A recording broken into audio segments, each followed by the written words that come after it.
C'est le rôle d'une mairie, de subventionner les associations qui font vivre la ville et permettre la bonne cohésion sociale. Mais écoutez, monsieur, écoutez, monsieur, c'est ce que nous faisons. Et je vais vous dire une chose.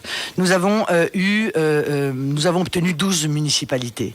Un an après, il y a eu un sondage qui a été fait. 73% des gens... Sondage interne, Marine Le Pen, sondage interne. Absolument pas, alors, monsieur. Le sondage fait par qui? Non, absolument pas. Fait par qui le sondage? C'était l'IFOP, je crois. Donc, vous voyez, c'est pas des amis. Bon, un sondage pas du tout, fait par un grand institut de sondage qui a indiqué que 73% des habitants se félicitaient de la gestion du Front National. Et c'est si vrai que lors des élections départementales suivantes, nos maires ont fait des scores absolument spectaculaires dans leur ville, ce qui démontre que la population était heureuse de la manière dont les maires Front National ont géré leur ville. Voilà, ça c'est la réalité. C'est pas les fantasmes, c'est pas la caricature, c'est pas les mensonges qui sont diffusés par les uns et par les autres, qui manifestement n'arrivent pas à nous faire baisser en luttant contre nos idées. Alors ils se servent de toute une série de stratégies mensongères pour essayer de le faire. Marine Le Pen, on est avec vous jusqu'à 10h.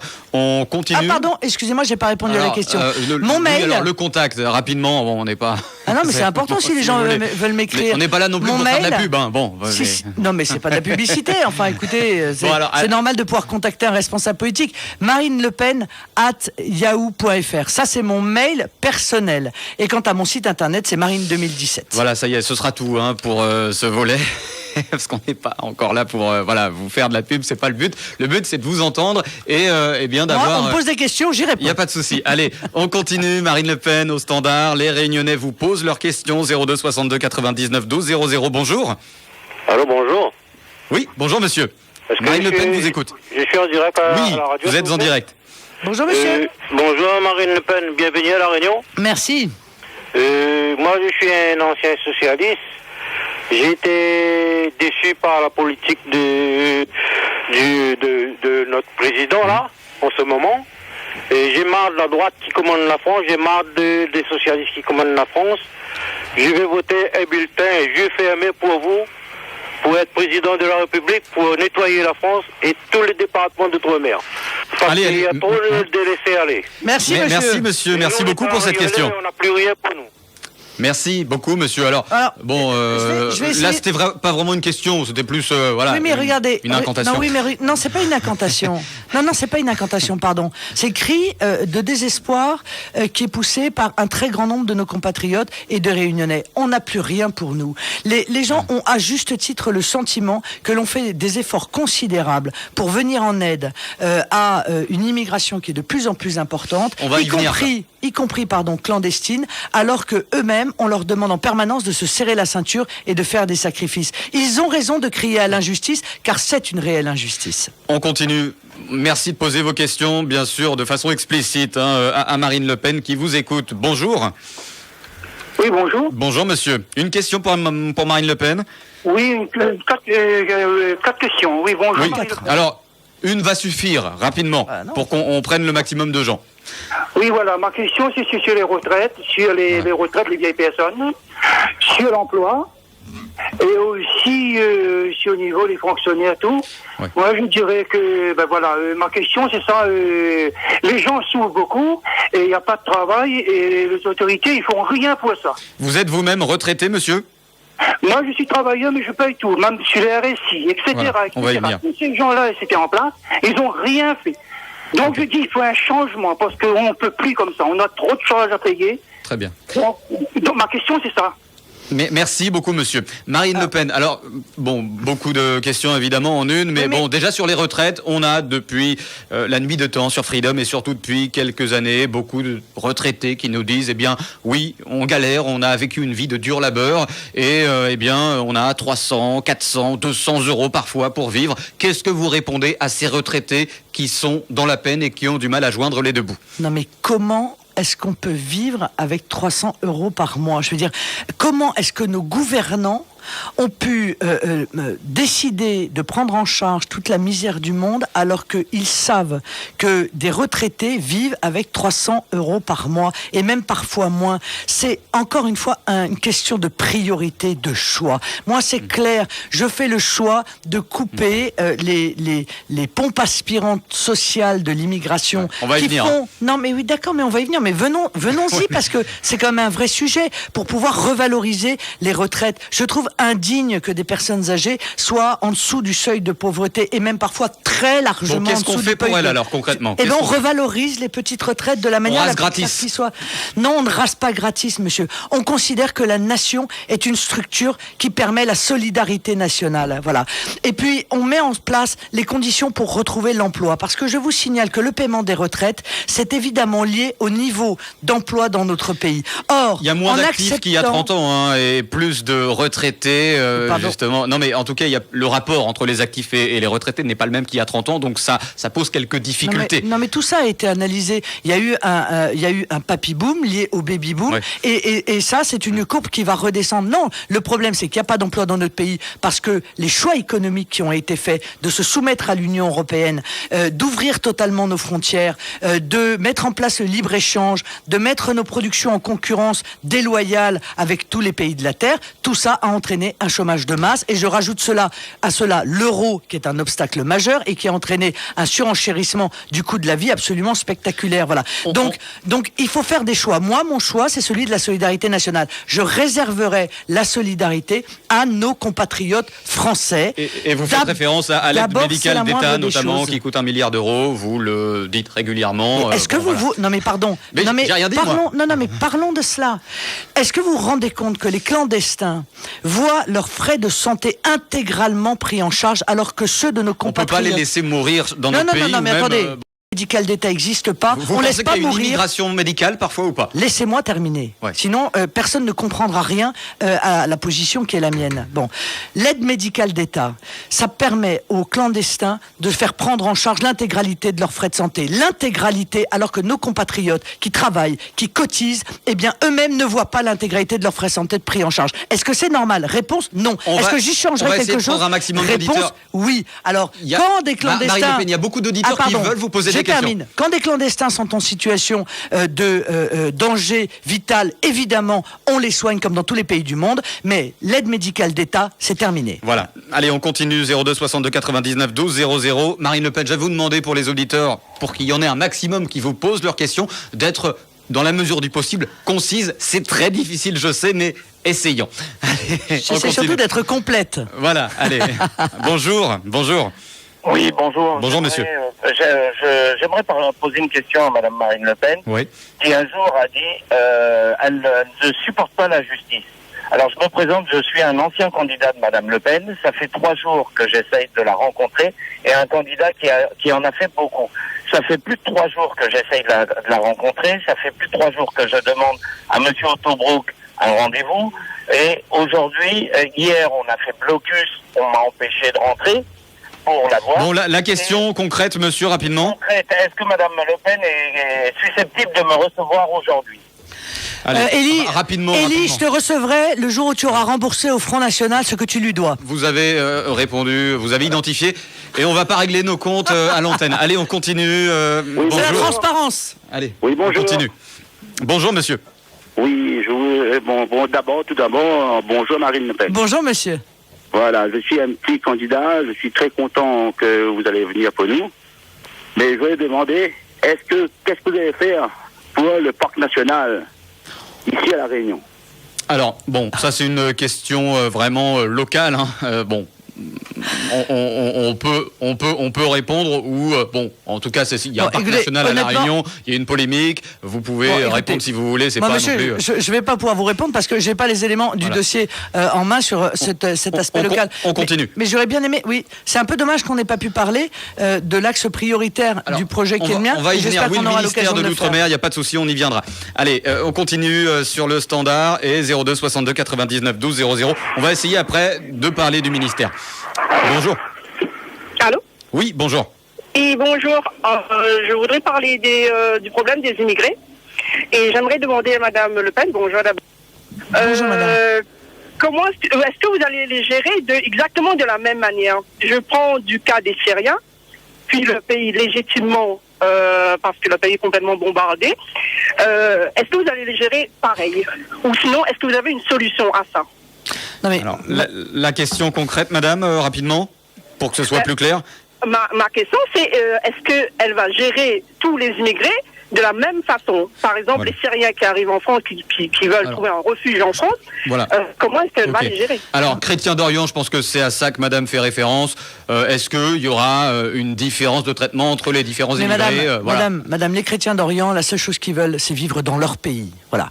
Et c'est nous qui, par l'action de la France, avons hélas créé les conditions de cette guerre civile épouvantable en agissant, en intervenant en dépit du bon sens et en soutenant en réalité par notre action le fondamentalisme islamiste. Moi, je peux vous dire que pour avoir des contacts avec eux, les chrétiens d'Orient, ils ne rêvent que d'une chose, c'est de pouvoir vivre chez eux et pas de venir chez nous, en l'occurrence, parce que c'est un exil qui est un exil forcé. Moi, ce que je souhaite, c'est qu'il y ait des campements humanitaires au plus près de ces pays pour permettre de protéger les populations civiles. Est-ce qu'on doit mieux traiter les chrétiens d'Orient que les musulmans? Est-ce qu'il y a une différence à ce niveau-là? Je pense que c'est la question en toile de fond. Non, mais il n'y a pas de différence. Mais ce que je veux dire, c'est que il faut que madame sache, et tous ceux qui nous écoutent, que tous ceux qui arrivent, ces vagues de migration de Syrie, ce ne sont pas des réfugiés politiques, ce ne sont pas des réfugiés de la guerre, ce sont des jeunes hommes entre 20 et 40 ans qui en réalité viennent en Europe en espérant y trouver l'Eldorado. Nous n'avons plus les moyens de les accueillir. Voilà, parce que nous avons 7 millions de personnes qui sont au chômage, parce que nous avons 9 millions de pauvres, et parce que nous n'avons pas de quoi ni loger, ni éduquer, ni soigner ces personnes qui arrivent en masse en espérant faire leur vie chez nous. Donc, pour ceux qui fuient la guerre, des campements humanitaires au plus près là-bas, en Syrie, dans les pays voisins, pour les préserver, mais pas d'acceptation de ces vagues de migrants qui sont en train de déferler sur l'Europe. Voilà, on reviendra ensuite aux questions d'auditeurs un petit peu plus tard. On va parler de l'aspect phare de votre programme ici dans les Outre-mer, le ministère de l'Outre-mer et de la mer. C'est vrai que selon vous, ça répond à un constat, c'est que l'Outre-mer est depuis trop longtemps, selon vous, le parent pauvre de la République. C'est ce que vous dites. Ah oui, je le dis et je pense que l'ensemble de mes compatriotes d'Outre-mer s'en rendent compte. Ça fait 10 ans, en réalité, que l'Outre-mer est sorti complètement des radars. Si vous regardez... On a Erika Barrage, une réunionnaise, si vous vivez en métropole, vous regardez la télévision, etc., vous savez même pas que la France a des territoires d'Outre-mer. Bon, je trouve que c'est honteux. Je trouve que c'est honteux parce que l'Outre-mer mérite non seulement l'affection de nos dirigeants, l'attention de nos dirigeants, mais surtout parce que c'est idiot. Secrétariat d'État à l'égalité réelle, Marine Le Pen. Secrétariat d'État à l'égalité réelle. Sous-secrétaire, etc. Rattaché même au ministère de l'Intérieur, ils avaient dit à un moment donné, c'est-à-dire au ministère de la Police. C'est charmant, honnêtement. C'est un signal qui est quand même assez négatif. Il y a quand même une volonté. Erika Barrage, une réunionnaise, qui est nommée ministre de l'Outre-mer. Ah bon, ça, et ça doit faire. Et en fait, c'est ça. Donc la technique est toujours la même. On va mettre un réunionnais, et puis comme ça, on n'aura rien à faire pour la Réunion. Voilà, ça suffira pour 5 ans. Eh bien, ça n'est pas ma vision. Moi, ce que je veux, c'est mettre l'Outre-mer au centre de la politique stratégique de développement économique de la France. C'est clair. Mon opinion, c'est que nous sommes assis sur une richesse considérable qui est notre territoire maritime. C'est 11 millions et demi de kilomètres carrés de zones économiques exclusives dont on ne fait aujourd'hui rien, qui sont laissées en jachère. Et donc 97%... La pêche, la désalinisation de l'eau, la création d'une zone ultramarine d'investissement prioritaire, le tourisme aussi, ça fait partie de ce qu'il y a dans les tuyaux. Les nanotechnologies, les énergies renouvelables, tout cela, l'Outre-mer devrait être au centre de cette nouvelle politique stratégique. C'est vraiment une chance incroyable que la France a de pouvoir s'appuyer sur ces territoires d'Outre-mer pour être la porte d'entrée de la France dans le monde et pour pouvoir lancer cette grande politique de la mer qui est aussi importante que la conquête des étoiles. Je le dis très simplement, mais c'est la réalité. Bon, alors, vous dites que l'Outre-mer est le parent pauvre. Il y a quand même plus de subventions ici que sur le reste du territoire si on fait le ratio par tête. Pardon de m'exprimer ainsi, mais c'est le cas. Un Réunionnais a en moyenne, si on fait le ratio, 2000 € de subventions contre 150 € pour un métropolitain. Ouais. C'est pas rien quand même. Mais ils ont envie de ça, les Réunionnais, d'être comme ça, catégorisés en fonction des subventions qui touchent? Je crois pas. Moi, je pense que justement, laisser les territoires d'outre-mer dans cette forme de dépendance est profondément, une fois de plus, injuste et irrespectueux à leur égard. alors que précisément on a les moyens du développement économique. Précisément, il y a cette politique stratégique qui devrait être mise en œuvre avec des investissements structurants, avec des universités, avec un réseau. Oui, mais oui, parce que c'est nécessaire. Le RSI, par exemple, vous avez rencontré Ibrahim Patel, c'est certes le président de la CCI, c'est le président du RSI. Et les artisans ici, les indépendants, cotisent 2 fois moins que leurs homologues de métropole. C'est grâce à la Lodéum. Il y a quand même des efforts qui sont faits, on ne peut pas le nier, Marine Le Pen. Oui, mais le RSI est un espèce de monstre. C'est l'une des questions des auditeurs. Le RSI est un monstre administratif dont on doit la paternité d'ailleurs à Nicolas Sarkozy et qui est un cauchemar pour l'ensemble des artisans et des commerçants de France. De l'ensemble des commerçants et des artisans de France. Donc à un moment donné, si vous voulez... Ici, ils ont des facilités quand même. Une cotisation... Ici, il y a des facilités, Marine Le Pen. Non mais ici, il y a beaucoup de handicap aussi, figurez-vous. Voilà. Il y a beaucoup de handicap parce qu'on est évidemment sur une île, ce que chacun comprend, et que donc c'est un espace économique qui est contraint. Donc il faut adapter évidemment la fiscalité à cet espace économique contraint pour permettre de ne pas avoir 40% de chômage ou 50% de chômage des jeunes notamment et 30% de chômage au niveau général. Je veux dire, on voit bien que évidemment, il faut en passer par des investissements, aller les chercher en métropole, venir les amener ici, avec effectivement des aides fiscales, avec des allègements de charges, c'est nécessaire. Alors, mais c'est pas suffisant. Vous dites que Maurice, par exemple, c'est de la concurrence déloyale. Les îles autour de nous, c'est comme ça que vous voyez les choses. Hein. Non, mais surtout, ce que je vois, c'est qu'on fait pas de patriotisme économique. Alors, voilà. Et moi, je veux faire du patriotisme économique. Alors, je vais vous donner un exemple. On a subventionné ici, on a subventionné une entreprise qui est allée acheter des bateaux en Chine pour aller faire pour pêcher dans les eaux françaises et pour conditionner les poissons à Maurice. Est-ce que vous croyez que c'est normal ? Alors, moi, je considère que c'est délirant. On le disait en préparant l'interview, Marine Le Pen, le patriotisme économique, c'est interdit. Vous êtes député européen, vous savez mieux que quiconque, c'est interdit par l'Union européenne. Comment on fait ? Eh ben, on vote pour moi. Non, mais Marine Le Pen... On vote pour moi, monsieur, parce que... Sérieusement. Mais c'est très sérieux ce que je vous dis. On vote pour moi parce que je suis la seule candidate qui, chef de l'État, précisément, fera le choix de la France plutôt que le choix de la soumission à l'Union européenne. Fera le choix du patriotisme économique. Le choix que la commande publique puisse bénéficier aux entreprises françaises et pas aux entreprises étrangères, comme c'est de plus en plus souvent le cas, notamment dans les commandes publiques de l'État. Voilà, c'est le choix que je fais. Et ce choix-là, il n'est pas fait que par moi, il est fait par la Grande-Bretagne. Parce qu'aujourd'hui, Theresa May, elle fait du patriotisme économique. Donald Trump, qui vient d'être élu, il va faire du patriotisme économique. Les Chinois, ils font du patriotisme économique. Et nous sommes les seuls à faire tourner l'économie de nos voisins. Mais ça n'est absolument pas normal. Et donc, je pense qu'il faut ne pas hésiter, encore une fois, à s'opposer à l'Union européenne pour préserver nos productions locales et pour recréer ce couloir économique dont je parlais déjà en 2012 entre la métropole et l'outre-mer, pour que les productions d'outre-mer aient un avantage en arrivant sur le marché national. Voilà, on a parlé de ce grand ministère de l'outre-mer et je referme cette page. Et de la mer. Parce que ça veut dire que l'outre-mer est au centre de notre projection économique stratégique de développement de la mer. Allez, on va parler de la fonction publique. Ici, c'est vrai, il y a 25% de la population active qui travaille dans la fonction publique. François Fillon parle de réduire 500 000 fonctionnaires en France. Est-ce que clairement il y a trop de fonctionnaires ? Est-ce que selon vous, Marine Le Pen, il faut dégraisser un petit peu dans la fonction publique ou pas ? Ou maintenir le même nombre de fonctionnaires, sachant que ça nous coûte beaucoup d'argent.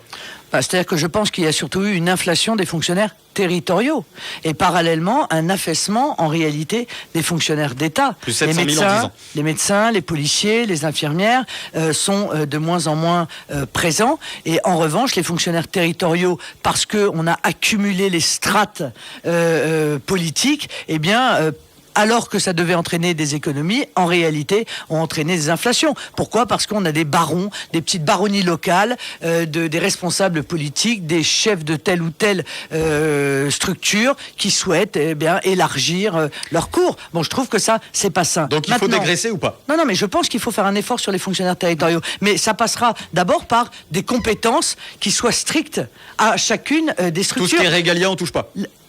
Ah non, mais tout ce qui est régalien, non seulement on touche pas, mais même on renforce, pardon. Parce que ici, il faut plus de policiers. Il faut plus de policiers aux frontières. Si on veut véritablement protéger notre domaine maritime, parce que c'est pas le tout d'avoir un domaine maritime, mais s'il est pillé comme il l'est actuellement, ça n'a aucun sens. Donc il faut évidemment investir pour pouvoir préserver le patrimoine qui est le patrimoine de tous les Français. Et en l'occurrence, en concernant les ressources halieutiques, le patrimoine des pêcheurs qui se voient privés de cela. Pierre pour habiller Paul, entre la fonction publique territoriale et la fonction publique d'État. C'est ça que vous dites, en toile de fond. Non, mais là, pour le coup, on va pas réduire le nombre de fonctionnaires si d'un côté on enlève des fonctionnaires territoriaux et si de l'autre on rajoute des fonctionnaires d'État et on renforce notamment, vous l'avez dit, pour la police. Voilà. Donc le programme de M. Fillon, c'est supprimer 500 000 fonctionnaires, c'est-à-dire pas un remplacement de départ à la retraite non-renouvellement pendant 5 ans. Vous vous rendez compte de ce que ça représente ? Est-ce que vous vous rendez compte de la saignée que ça représente pour les services publics ? C'est ce qu'ont fait les autres pays européens et bon, il n'y a pas eu de souci. Non, pas du tout. Ce que vous dites est totalement faux. Non, ce que vous dites est totalement faux. Voilà encore des fantasmes qu'on diffuse pour pouvoir justifier une politique qui est injustifiable. Ça n'est pas vrai. Les autres pays, en matière de les dépenses et notamment le pourcentage des emplois publics par rapport à l'emploi général, n'a rien de spectaculaire.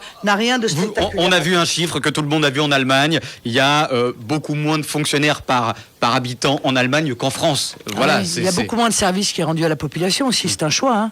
Je veux dire, il y a beaucoup moins. Sur le constat qu'ils ont fait un effort. Arrêtez cette fascination pour l'Allemagne.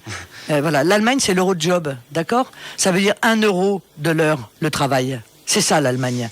L'Allemagne, ça a été une cure d'austérité absolument épouvantable sous Schröder, dont les classes populaires et les classes moyennes ont été les premières victimes. C'est ça le modèle ? C'est pas mon modèle. Moi, je pense qu'on peut obtenir de la croissance, de l'emploi, précisément en changeant les choix économiques qui nous sont aujourd'hui imposés par l'Allemagne. Je ne veux pas de ces choix économiques qui sont auxquels se soumettent notamment M. Fillon. On en arrive à quoi avec cette soumission ? Disparition de la sécurité sociale, c'est ce que veut M. Fillon. Suppression de la durée légale du travail. Il veut qu'on puisse travailler jusqu'à 48 heures. Bon, pas bon. Madame Le Pen, c'est vraiment ce qui est fixé par l'Europe, 48 heures, le nombre maximal d'heures qu'on peut travailler. En tout cas, par exemple, dans les collectivités, collectivités territoriales, notamment et pour les fonctionnaires, il veut obliger les fonctionnaires à pouvoir travailler 39 heures, payer 37. C'est ce qui a été dit. Vous avez suivi le débat. C'est ça. Donc on est passé de travailler plus pour gagner plus à travailler plus pour gagner moins. Formule facile. C'est le cas selon vous ? Enfin, écoutez, si vous êtes... Moi, je suis désolé, mais moi, je suis prête j'accepte la négociation par branche des entreprises pour revenir à 39 heures par branche et pas par entreprise. Parce que sinon, on va créer une concurrence déloyale entre entreprises de la même branche. Mais enfin, la moindre des choses, si les gens travaillent 39 heures, c'est de les payer 39 heures. Parce que la conséquence Vous pensez qu'il faut qu'ils travaillent plus, les fonctionnaires, ou pas, dans les collectivités territoriales ? La conséquence des 35... Vous dites qu'il y a trop de monde. Non, mais la conséquence des 35 heures, ça a été quoi ? Ça a été qu'en fait, les salaires ont été gelés. Et ça, les salariés, ils s'en sont bien rendus compte. On leur a dit, regardez, vous allez travailler 35 heures, payer 39, sauf que depuis, les salaires n'ont pas bougé. Ils ont eu leur mercredi après-midi ou bien une après-midi par semaine pour aller porter le petit garçon au foot, pour aller voir la petite fille à l'école de danse. Ça va au-delà de l'argent. Non, mais au-delà de l'image d'Épinal, la durée légale du travail, elle a une importance. Pourquoi ? Parce qu'en réalité, elle déclenche les heures supplémentaires. Et une des choses que Sarkozy a fait de bien, c'était la défiscalisation des heures supplémentaires. On peut lui accorder ça. Parce que ça a permis à beaucoup de gens de mettre du beurre dans les épinards, croyez-moi. Et ça a permis aux gens qui étaient dans la difficulté de travailler plus tout en bénéficiant du gain de leur travail. Bon, c'est ça le problème de la durée légale du travail. Ça veut dire que si on dit que la durée légale du travail peut être de 48 heures, il n'y aura plus d'heures supplémentaires possibles. Donc c'est vraiment quelque chose qui va avoir une influence directe sur la vie quotidienne des gens. Et croyez-moi que le programme d'austérité massive de M. Fillon, vous croyez que les conséquences vont se faire ressentir où ? Mais en premier en Outre-mer et dans la ruralité française. Voilà, parce que c'est là où on va voir les services publics disparaître, reculer, alors même qu'il y a toute une série déjà de territoires qui sont en voie de désertification. On parlait de la fonction publique. Vous le savez ici, à la surrémunération, ça coûte 1,3 milliard quand même, à la France, chaque année, dans tous les DOM. Et c'est vrai qu'il y a 35% pour les territoriaux, 53% pour les fonctionnaires d'État. Qu'est-ce qu'on fait avec cette surrémunération ? Alors moi, je vais vous dire, j'envisage pas de décision intempestive sans d'abord en avoir parlé avec les différents élus. Mais je pense que spontanément, j'ai tendance à penser que le niveau, compte tenu de la spécificité réunionnaise, il conviendrait de maintenir aujourd'hui le niveau actuel. Mais je pense qu'à long terme, il faut envisager la disparition progressive pour les nouveaux arrivants, notamment dans la fonction publique, de la surrémunération. Voilà. Mais il ne faut pas que ça se fasse sans dialogue préalable. Je pense qu'il faut au moins une montée en puissance des fonctionnaires réunionnais. Ça me paraît déjà être un moyen de limiter. D'autant que, nonobstant ce que je vous dis là, je compte lutter, moi, contre la vie chère. Je ne vais pas me soumettre. On va y venir après, si vous voulez, Marine Le Pen. Non mais pardon, c'est lié. Alors vous dites que ça crée une inflation, la surrémunération. La vie économique d'une société, c'est pas des tranches de saucisson. Vous voyez, on peut pas saucissonner, sinon on comprend rien à ce dont on parle. Il est évident que la surrémunération a un lien absolument direct avec la cherté de la vie, oui ou non ? Moi, je ne pense rien, Marine Le Pen. Non, mais c'est pas ça. C'est pas une opinion politique que je vous demande. C'est une évidence. Les surrémunérations ont été en partie justifiées. Erika Barretch dit que cette surrémunération, ça permet de faire marcher l'économie, en tout cas dans l'île. Voilà, d'avoir des gens qui gagnent beaucoup d'argent ou de l'argent et qui achètent, qui font marcher l'économie, tourner l'économie. Alors d'accord, donc s'il s'agit de relancer l'économie par la consommation, alors je vois pas pourquoi c'est réservé aux fonctionnaires. Donc c'est incohérent et injuste la manière dont c'est réfléchi et mis en œuvre, vous voyez. Bon. Donc non, je pense que la surrémunération, c'est un moyen de compenser, dans l'esprit de ceux qui l'ont mis en œuvre, en grande partie la cherté de la vie, puisque la vie est 30% plus chère ici qu'en métropole. Mais pourquoi ne pas s'attaquer à la cherté de la vie ? Pourquoi ne pas s'attaquer alors qu'on connaît quand même un certain nombre d'éléments qui sont des éléments d'inflation des coûts sur l'île. Il y en a quand même de grands. Il y a un peu le rôle de la grande distribution et de la disparition en fait des phénomènes loyaux de concurrence commerciale sur l'île. Et puis il y a l'octroi de mer. Voilà. Alors l'octroi de mer, vous faites une proposition claire, c'est que l'octroi de mer, il faut supprimer ça pour les produits. Alors corrigez-moi si je me trompe, les produits français, il faut enlever l'octroi de mer et les produits étrangers, en tout cas, on garde pour permettre une compétitivité, une attractivité plus importante pour ces produits français et locaux. J'aimerais bien savoir pourquoi les Réunionnais payent un impôt sur des produits français. C'est juste la question que je pose. L'octroi de mer. Pour faire marcher les collectivités, c'est aussi pour financer le social. En tout cas, c'est ce qui nous est dit. Oui, non mais d'accord, mais un impôt ne peut pas être créé en fonction de sa finalité, si vous voulez. Vous voyez, ça à un moment donné, pas de sens. Donc on dit, il faut une enveloppe de tant de centaines de millions, et donc on va créer un impôt pour permettre d'avoir cette enveloppe de tant de centaines de millions. Ça, encore une fois, ça n'a pas de sens. Vous savez, le pacte social, il est fondé aussi sur le consentement à l'impôt. Il faut que les gens comprennent à quoi ça sert, et il faut qu'ils admettent que cet impôt est juste. Cet impôt-là, il est injuste, parce que il est bien, l'octroi de mer, lorsqu'il permet précisément de limiter la concurrence déloyale qui est faite aux productions locales. Donc là, il doit être maintenu. Et il faut discuter avec les élus, avec les acteurs économiques sur son niveau en fonction, effectivement, des produits qui sont concurrencés. Mais sur les produits français, il n'y a aucune raison qu'il y ait un octroi de mer. Aucune raison. Et ça contribue évidemment à ce que le produit fini arrivé à La Réunion a un coût qui est très supérieur. Alors, vous me dites qu'il faut financer des collectivités. Oui, bien sûr, mais comment ça se passe en métropole ? En métropole, il y a une dotation globale de fonctionnement en fonction du nombre d'habitants. Voilà, chaque commune reçoit tant de la part de l'État. Et ce financement est fait par les impôts. Or, aujourd'hui, les Réunionnais, non seulement ils payent des impôts, mais en plus, ils ont la vie chère à cause de l'octroi de mer. Je trouve que c'est un peu la double peine. Donc je compte remettre ce système à plat pour redonner son véritable sens et sa véritable utilité à l'octroi de mer, quitte à compenser, bien entendu, je l'entends, le financement des communes par l'intermédiaire du système général. Il est 9h54, Marine Le Pen, vous êtes avec nous. jusqu'à 10h. On va essayer d'ici 1 à 2 minutes de prendre des auditeurs pour terminer l'émission. Évidemment, ils sont nombreux à vouloir vous poser leurs questions. On va d'abord aborder éventuellement votre prochaine étape pour vous. Ce sera Mayotte. Parmi les thèmes que vous aborderez là-bas, entre autres, on imagine que c'est l'immigration venant des Comores. Comment vous expliquez à des Comoriens qui meurent de faim qu'il ne faut pas prendre un kwassa pour venir sur le sol français? Comment vous leur expliquez? Non, mais si on vous écoute, il va falloir accueillir la moitié de l'humanité. Hein, parce qu'il y a la moitié de l'humanité qui vit dans des conditions qui sont terribles. Voilà. Je crois que l'Arabie Saoudite est en train de massivement investir aux Comores. Donc ça pourrait justifier d'ailleurs le retour. L'Arabie Saoudite est très riche, donc je pense que les Comores vont devenir très probablement très riches. Quoi qu'il en soit, si vous voulez, moi si je ne suis pas insensible à la situation difficile de nos voisins, ma priorité, c'est de protéger les Français. C'est ma priorité. Par conséquent, je vais supprimer le droit du sol. Je vais supprimer l'intégralité des allocations qui sont versées aux clandestins. Je vais supprimer l'aide médicale d'État. Bien sûr que c'est un appel d'air. Je vais supprimer la scolarisation automatique des enfants de clandestins, car tout ça contribue à créer les flux migratoires de demain. Et je vais renvoyer les clandestins dans leur pays d'origine. Voilà. Je vais leur dire qu'ils n'ont pas été invités. Et ça coûte 2 500 € de les renvoyer. 2500 non, ça ne coûte pas. Non, c'est le gouvernement français qui donne 2500 €. Voilà, ça coûte 2500 €. Non, mais je peux vous dire qu'avec moi, ça ne coûtera pas 2500 €. Que les choses soient claires, parce que là encore, c'est un problème de priorité.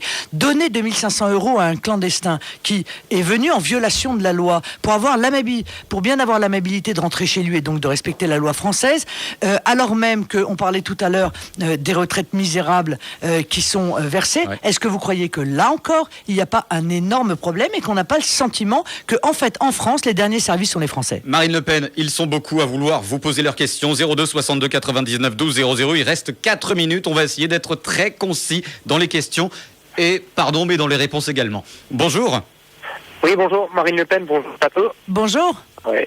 Question toute simple. Est-ce que vous êtes prête à utiliser, comme l'Angleterre, l'article 50 des traités européens pour enlever la France, justement, des traités européens, tout simplement? Monsieur, ce que je ferai, c'est que j'organiserai un référendum. Je dis depuis 4 ans que lorsque je serai à la tête de l'État français, j'organiserai dans les 6 mois un référendum pour ou contre la sortie de l'Union européenne. Je profiterai de ces 6 mois pour aller négocier auprès de l'Union européenne le retour des 4 grandes souverainetés qui n'auraient jamais dû être transférées par nos gouvernants et qui appartiennent au peuple français. Soit l'Union européenne me dit on vous rend vos souverainetés et à ce moment-là on pourra rester dans cette Europe rénovée, soit ils me disent non et je demanderai aux Français par référendum de voter pour la sortie de l'Union européenne. Merci beaucoup d'avoir été courte. On continue sur le standard. La suite, bonjour. Oui, bonjour Madame Le Pen. Bonjour. Eh bien justement, je rebondis, puisque vous savez pertinemment que cette renégociation ne peut pas aboutir favorablement. On ne vous rendra pas la souveraineté. Et vous en avez besoin pour mettre en œuvre votre programme. Donc, voulez-vous finalement, pourquoi ne cacher aux électeurs que la seule solution, c'est de sortir de l'Union européenne? Pourquoi ne pas le dire aujourd'hui? Et dernière question, accepterez-vous un débat avec François Asselineau pour se discuter de cette douloureuse question? Merci, monsieur, la publicité, c'est pas terrible. Merci. Non, mais je ne cache absolument rien, honnêtement. Aux électeurs, j'ai toujours été extrêmement clair, mais il vous aura pas échappé aussi peut-être que le monde est en train de bouger. Le monde bouge très vite.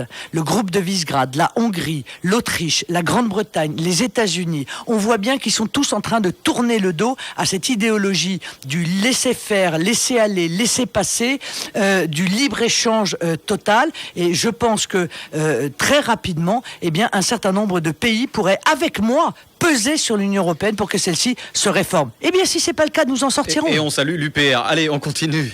Oui, bonjour. Bonjour. C'est Mike. Oui. Donc, je voulais dire à Mme Marine Le Pen, bienvenue à la Réunion.